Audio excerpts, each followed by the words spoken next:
Hi there, it's Marlene Hielema from ImageMavenVideo.com. Now in this video blog post I'm going to be comparing 3 different microphones that I use. Now currently I'm recording this with the Sony WCS999 and it is a wireless lavalier mic, and you might see the tip of it sticking out from above my shirt. And I'm also going to be talking about the Rode VideoMic Pro. This is a microphone that attaches to your hot shoe on your camera. And I'm going to be talking about the very inexpensive Audio-Technica lavalier mic as well. So I have 2 lavs and a shotgun. So one of the things about this mic that's great is that if you are recording yourself teaching in a classroom or moving around, you don't have to worry about the wires. And the receiver can clip to your belt or the back of your pants or something like that. Now, some of the cons, if you have clothing that is staticky or scratchy, this microphone will pick up the staticky noises. Outside, I don't care for it too much outside. I found that when I did use it, it picked up a bit of wind noise. However, indoors seems to work fine. This was the first microphone I bought. Another con is it's quite a pricey microphone, but anything wireless will be. And microphones range in price from the very inexpensive, which is this baby here, to the very expensive, and you can pay over thousands of dollars for a good microphone. But for a beginning blogger, these are the 3 that I'm going to test. Well, I just listened to the recording I just made, and I noticed that this Sony microphone had a lot of static.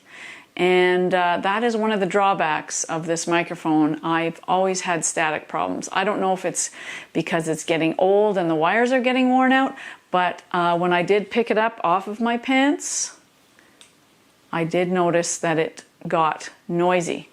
So I just want to talk quickly again about the Rode mic, and I will let you listen to it, but I use these microphones typically off camera. They also fit on the camera in the hot shoe, and that is typically on the top of your camera where the flash would normally go. You can put these microphones. However, some cameras make a lot of noise, especially if you're using autofocus. If you're using autofocus and the camera is focusing a lot, if you're moving around, that will be changing. What I found is that the camera noises are picked up by a microphone if it's mounted on camera. Now that's not just this mic, but any microphone. So it's important if you do get a camera mounted mic of any brand that you choose one that has what's called a shock mount. And a shock mount is like a rubber sort of a holder that will hold the microphone. Because even if you touch the camera and you don't have a shock mount, anything that you do to the camera is going to be picked up by that microphone. So that's something to keep in mind if you're buying one of these on-camera mics. And by the way, they are really handy. You can see that I'm using it with my little holder here, and this is what I use to shoot skateboard videos. And it's off camera, but it also allows me to hold the camera easily at a low angle. But we'll make another video about that sometime. So anyway, the Rode mic can mount on camera directly or on a bracket. Okay, so I'm recording this now with that Rode VideoMic Pro mic, and it's mounted on top of my camera. Now I'm going to do something kind of weird, but I'm going to move around and see if it picks up noises from focusing. So I'm going to put my hand close to the lens so that the camera will be forced into autofocus mode. All right?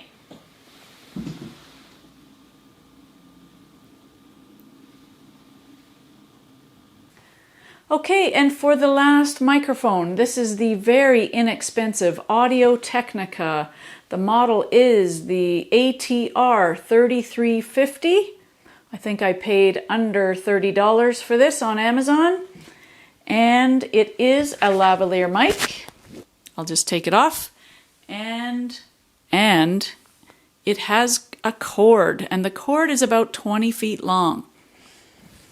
Put that back there. So the advantage to this microphone, of course, is the price. The quality is pretty darn good for the price. So let's compare each of these 3, one after the other, and you can decide for yourself, depending on your budget and your needs, what is going to work best for you for your video blogging. So here we go. Audio-Technica ATR 3350 wired lavalier microphone. Microphone number 2, the Sony wireless WCS 999 microphone. And the Rode VideoMic Pro with the shock mount mounted right on the camera.